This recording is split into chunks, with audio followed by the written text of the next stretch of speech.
একজন মানুষ কেন মেডিকেয়ার করবেন? বয়স্ক লোকদের জন্য বেসিক্যালি মেডিকেয়ারটা প্রথম চালু করা হয়। কোনো কোনো ইন্স্যুরেন্স কোম্পানি তারা আপনাকে ওটিসি কার্ড অফার করে, কোনো কোনো ইন্স্যুরেন্স কোম্পানি আপনাকে world wide emergency treatment offer করে, কোনো কোনো ইন্স্যুরেন্স কোম্পানি আপনাকে ফ্রি জিম মেম্বারশিপ দিচ্ছে, এই ধরনের বিভিন্ন সুবিধা দেয়। যখন আপনি 65 হবেন, আপনি এলিজিবল, উপযুক্ত হলে আপনি মেডিকেয়ারটা নেবেন। একজন মানুষ কেন মেডিকেয়ার করবেন?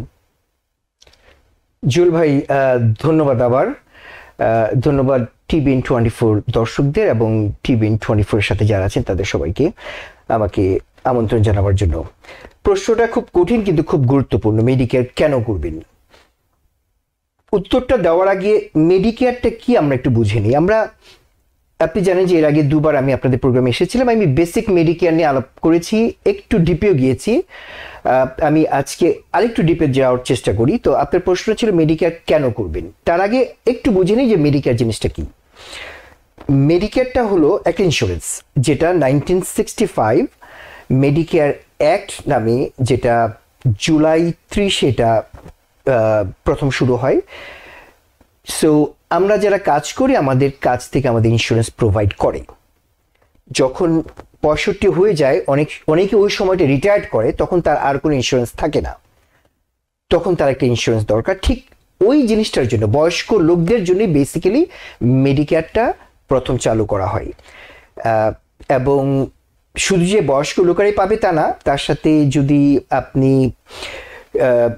টার্মিনালি ইল হন বা কিডনি বা যে কোনো ধরনের ডিসএবিলিটি থাকে, আপনি তখনও মেডিকেয়ার পাবেন, যদিও আপনি 65 না।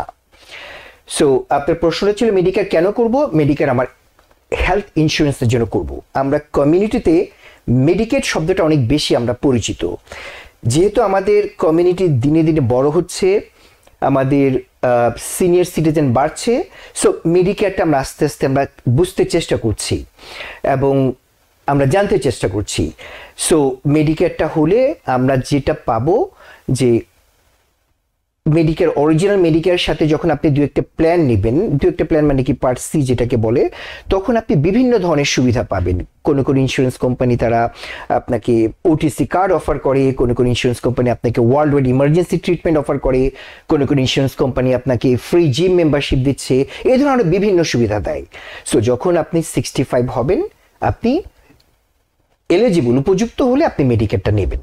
তার মানে একটা বিষয় আমাদের কাছে পরিষ্কার, সেটা হলো যাদের 65 তারা এই মেডিকেয়ারটা পাচ্ছেন, এবং যারা অসুস্থ কিংবা ডিসেবল তারা মেডিকেয়ারের জন্য অ্যাপ্লাই 65 না হলেও তারা অ্যাপ্লাই করতে পারছেন, যে কোনো বয়সে সেটা পাচ্ছেন। এই যে 65 এর পরে তিনি মেডিকেয়ারটা পাচ্ছেন, তিনি কি 65 হয়ে যাওয়ার পরে এটার জন্য আবেদন করবেন? কখন, কিভাবে এই আবেদনটা তারা করবেন? আচ্ছা, আপনি 65 হলে আপনি যদি সোশ্যাল সিকিউরিটি বেনিফিট যদি চান, তখন অটোমেটিক আপনাকে আর আলাদা মেডিকেয়ারের জন্য অ্যাপ্লাই করতে হবে না। ওকে, আপনি সোশ্যাল সিকিউরিটি বেনিফিটটা যদি আপনি অ্যাপ্লাই করেন, ওটার সাথে অটোমেটিক মেডিকেয়ার পার্ট এ এবং পার্ট বিটা দিয়ে দেয়। সো আপনাকে আলাদা করে করতে হবে না। এখন আমি যদি আসি, বারবার আমাদের কমিউনিটির কথাই আসছে, আমি কিন্তু বেসিক্যালি আজকে প্রোগ্রামটা আমি আমাদের বাঙালি কমিউনিটির কথা চিন্তা করে আমি জিনিসটা টোটাল আমার আলোচনাটা আজকে সাজিয়েছি। সো আমাদের কমিউনিটি দেখা যায় যে আমাদের মুরব্বী যারা আছেন তারা এই দেশে কাজ করেন না, এবং অনেকের ধারণা যে কাজ করিনি আমি মেডিকেয়ার পাবো না, কথাটা ভুল। আপনি যদি এই দেশে কয়েক বছর থাকেন, আপনার লিগ্যাল রেসিডেন্স বা সিটিজেনশিপ থাকে, আপনি মেডিকেয়ার অ্যাপ্লাই করতে পারবেন। এবং অ্যাপ্লাই করলে আপনি ওই সুবিধাগুলো পাবেন। সো কখন অ্যাপ্লাই করতে পারবো? 65 হলে আপনি যদি এদেশে 10 বছর কাজ করে থাকেন, 40 ক্রেডিট, সেটা তখন আপনি পারবেন।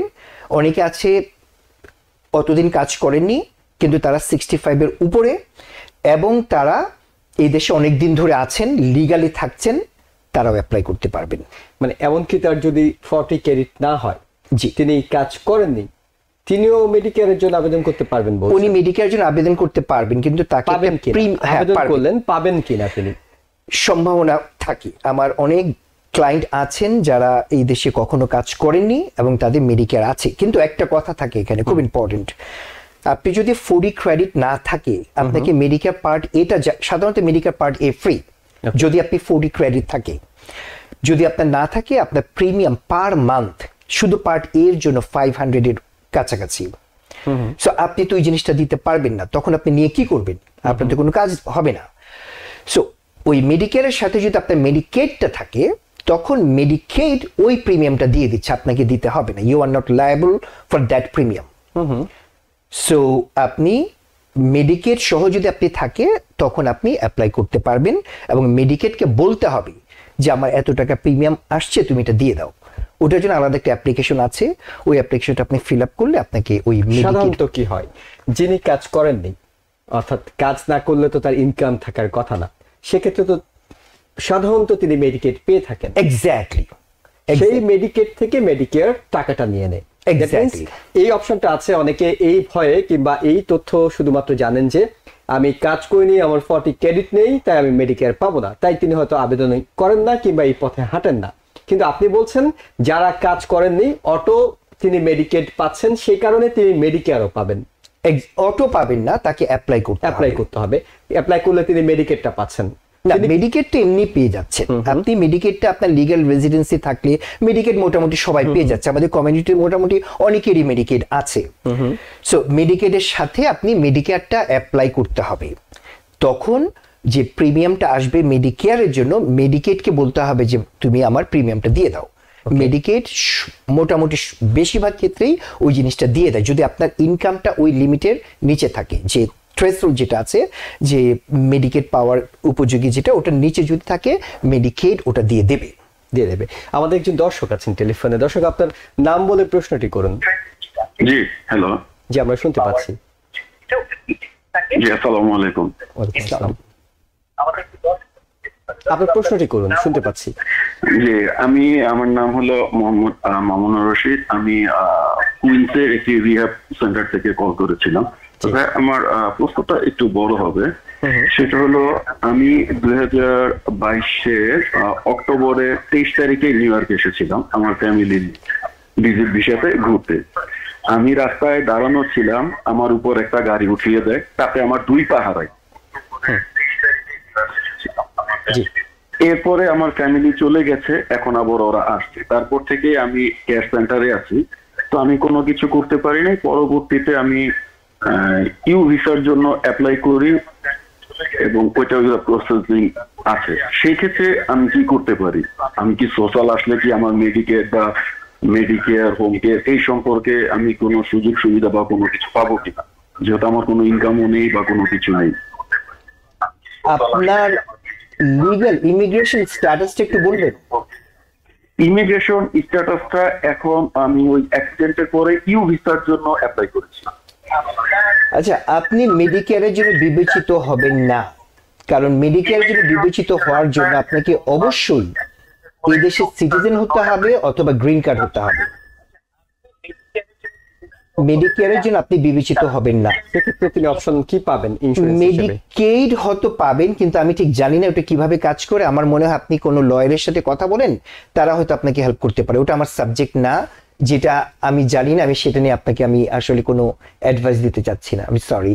ওকে, আমরা এরপর যে প্রশ্নটি আপনার কাছে করতে চাই, আপনি বলছিলেন যে প্রিমিয়ারের একটা বিষয় বলছিলেন, মেডিকেয়ারের খরচ বা প্রিমিয়ার এটা কেমন হয়, এটা কে পে করেন? আচ্ছা, আমি এর আগে বলেছিলাম জুয়েল ভাই যে মেডিকেয়ারের 2টা পার্ট থাকে। অ্যাকচুয়ালি মেডিকেয়ার 4টা, বেশ কয়েকটা পার্ট থাকে। আমি একটা একটা করে আসি বলি। মেডিকেয়ার পার্ট এ, এটা হচ্ছে আপনার হসপিটাল কভার করে। এই হসপিটাল কভার করে আপনি যখন 65 হচ্ছেন, এই দেশে আপনি কাজ করেছেন অনেকদিন, এটা আপনার জন্য ফ্রি। ঠিক আছে? এখন আপনি যদি কাজ না করে থাকেন, তখন প্রিমিয়ামটা যেটা বললাম, যেটা আপনাকে প্রত্যেক মাসে মাসে $500, আপনার যদি মেডিকেড থাকে, মেডিকেড ওটা পে করবে।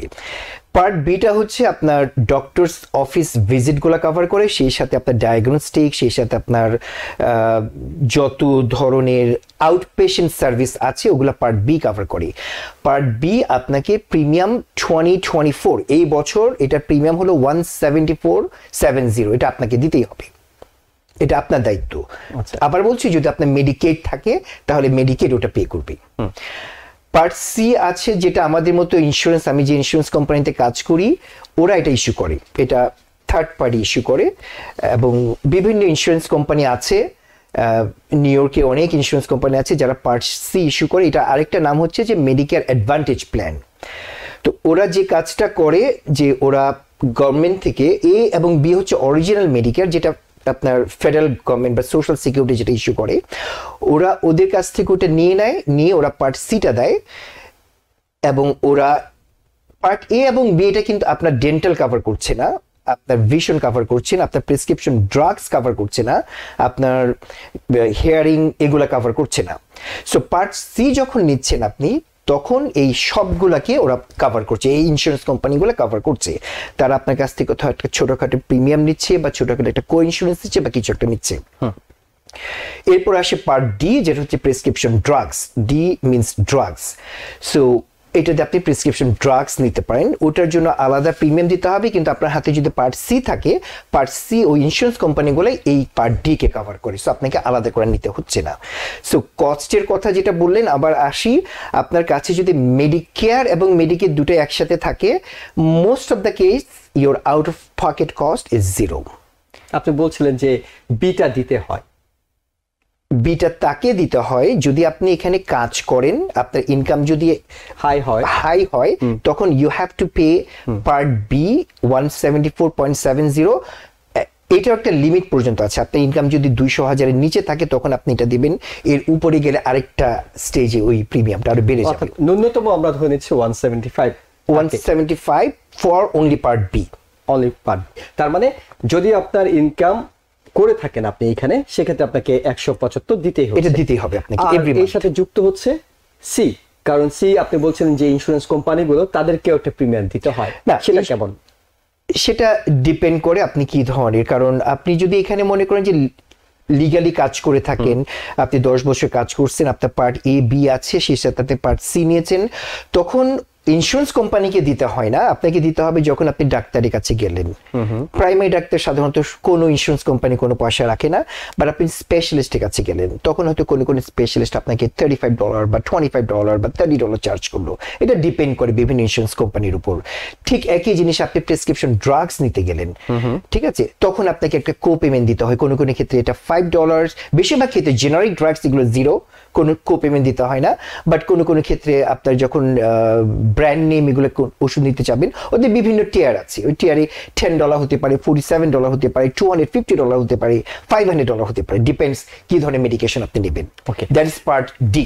এই ক্ষেত্রে আরেকটা বিষয় চলে আসে, সেটা অরিজিনাল মেডিকেয়ার এবং কিছু কিছু আছে বিভিন্ন ইন্স্যুরেন্স কোম্পানি দ্বারা স্পন্সর্ড মেডিকেয়ার। এই দুটোর পার্থক্যটা একটু জানতে চাই। আচ্ছা, আমি এর আগে বলেছি অরিজিনাল মেডিকেয়ার হচ্ছে পার্ট এ এবং পার্ট বি, যেটা সোশ্যাল সিকিউরিটি দ্বারা CMS, centre for Medicare and medical service, তারা ইস্যু করে। আপনি যখন মেডিকেয়ার কার্ডটা পাবেন, red, blue and white card, ওখানে লেখা থাকে সাইডে CMS. So that is original Medicare. So আপনি অরিজিনাল মেডিকেয়ার, যেটা আমি আপনাকে বললাম যে ওটা সবকিছু কভার করে না, ওরা dental, vision, hearing, prescription drugs কিছু কভার করে না। সো ওগুলা নেওয়ার জন্য আপনার দুটা পথ আছে। একটা পথ হচ্ছে পার্ট সি, যেটাকে আমরা বলছি মেডিকেল অ্যাডভান্টেজ প্ল্যান, আমাদের মতো কোম্পানি। এটা না নিয়ে আপনি আরেকটা কাজ করতে পারেন, এটা অনেক কোম্পানি অফার করে, এটা হচ্ছে মেডিকেল সাপ্লিমেন্ট বা মেডিগ্যাপ। ওকে, অনেক কোম্পানি ওটা ইস্যু করে। সো মেডিগ্যাপটা নিলে যেটা হয় যে আপনি আপনার অরিজিনাল মেডিকেয়ারটা রেখে দিচ্ছেন, রেখে এটা সাপ্লিমেন্ট হিসেবে নিচ্ছেন, তখন আপনাকে হাই প্রিমিয়াম দিতে হবে। আচ্ছা, যেটা আমি বলছি পার্ট সি, যেটা আমরা যেটা করি, এটাকে আপনাকে কোনো প্রিমিয়াম দিতে হবে না, কিন্তু ওই সাপ্লিমেন্ট নিতে গেলে তখন আপনাকে ডিপেন্ড করে। সাপ্লিমেন্টের 10টা ক্যাটাগরি আছে। মানে ওটা কি বাড়তি কোনো ফ্যাসিলিটি আছে যেন আপনি হাই প্রিমিয়াম দিয়ে নেবেন? হ্যাঁ, ওটা একটা ফ্যাসিলিটি আছে। মনে করেন যে আপনি যদি মনে করেন যে বিশেষ কোনো ডিজিজেস আপনার ভিতরে থাকে, তখন আপনি ওই প্ল্যানটা শুধু আপনি নিলেন, তখন আপনাকে ওরা ওই ক্ষেত্রে আপনাকে কভার করবে স্পেসিফিক। আবার এর মধ্যে আপনার কাছ থেকে 4 ধরনের মেডিকেয়ার সম্পর্কে, পার্ট সম্পর্কে ধারণা পেয়েছি। আমি আপনার কাছে শেষ যে প্রশ্নটা করতে চাই, সেটা হলো যে একজন মেডিকেয়ার ক্লায়েন্ট তিনি কিভাবে বুঝবেন তিনি কোন প্ল্যানটা নেবেন, কিসের উপর ভিত্তি করে তিনি এই প্ল্যানটা সিলেক্ট করবেন?